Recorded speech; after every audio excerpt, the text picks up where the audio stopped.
Hello, I'm Aaron Ogunro. I'm an attorney here at Polsinelli in Chicago. I'm in our tech transactions and data privacy group, primarily focused on data privacy compliance and cybersecurity, and I also handle a myriad of agreements and technology transaction-based agreements. Data privacy and cybersecurity are pretty related things, but they handle two different areas. Data privacy, we're primarily concerned with the control of personal data or personal information and how that information is handled. A lot of times, individuals have personal data rights or can make decisions about their personal data. That will primarily fall under data privacy. Under cybersecurity, it's primarily about the security of systems, the security of that information, and the security of networks related to those two things. Cybersecurity can have a kind of a broader range of things as well because you're talking about the security of all types of information and all types of data.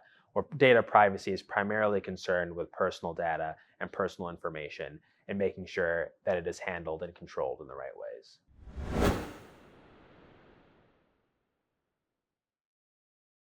Data privacy and security is one of those things that should be handled day one. A lot of times, we have clients come to us kind of later in the stage and they're trying to backtrack on certain data privacy and cybersecurity issues.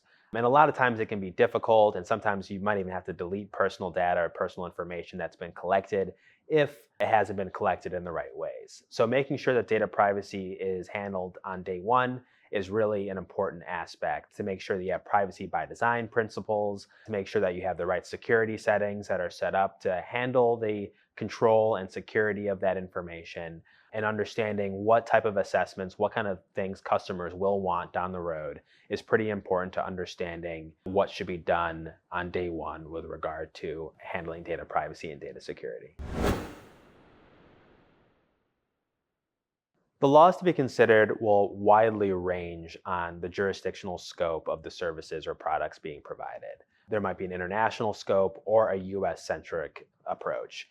Obviously, from an international perspective, you have GDPR in the EU and the United Kingdom. You also have other international privacy laws that may be in South America, that might be in Japan. A lot of countries now have at least some sort of data privacy regime or data privacy framework in their country. In the US, from a healthcare perspective, we're primarily concerned with HIPAA and the handling of protected health information. But now we have a broad range of data privacy laws in the US, including state privacy laws, whether that range from California to Colorado, Texas to Montana. These are all states that now have data privacy laws on the books and require certain things with regard to people and organizations that collect that personal information. And on top of that, we have industry specific laws. We have GLBA for financial institutions. As I mentioned, we have HIPAA for healthcare. We also have new AI acts that are coming into place that'll handle artificial intelligence and machine learning. And here in Illinois, we obviously have the biometric law and BIPA that is really a main concern if you're collecting biometric information.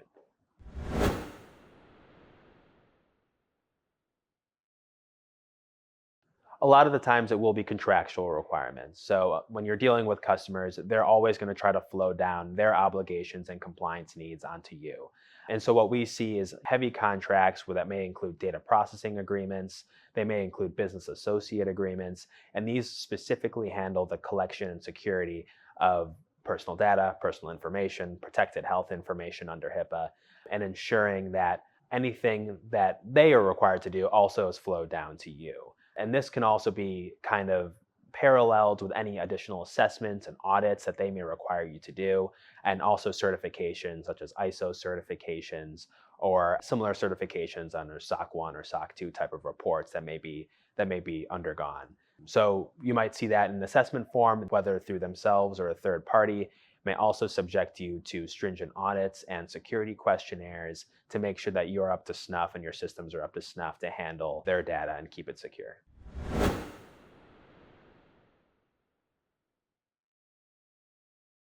These implications can go beyond just legal implications, but to start with legal implications, it can come down to regulatory risks and even risks with your customers. So, a lot of time in the contracts, customers may require you to indemnify them or reimburse them for costs that may arise due to data breaches and similar type of events. So, those type of risks can be financial in nature, and it can be kind of severe damages that come from those. So a lot of the times you'll see that come from notification to individuals. You might have received them yourself at home, notification to regulatory authorities, notifications to the media, call center services in case people want to learn more about it. So those costs can continue to rise into the millions of dollars depending on how much data is actually being housed. You can also have reputational risk. There's enough talk in the industry and proliferation on social media and on the internet that when an incident impacts a vendor or a company of any type, it can lead to reputational harm because customers may not want to deal with you if you can't keep their information secure. Obviously, in order to avoid those type of situations, cybersecurity and security is very important, ensuring that you have the correct encryption methods in place, that you have multi-factor authentication. These are just some of the basic things you can ensure to kind of strengthen your systems and to ensure there's no type of security breach that may come. And lastly, there's obviously a principle under data privacy laws regarding data minimization. And this is a type of thing that is really important to follow. If you can limit the type of data that you have and the amount of data you have, then in the unfortunate event you have a breach, that data will be very much limited and won't be as widely impactful as if you continue to house data for an indefinite period of time.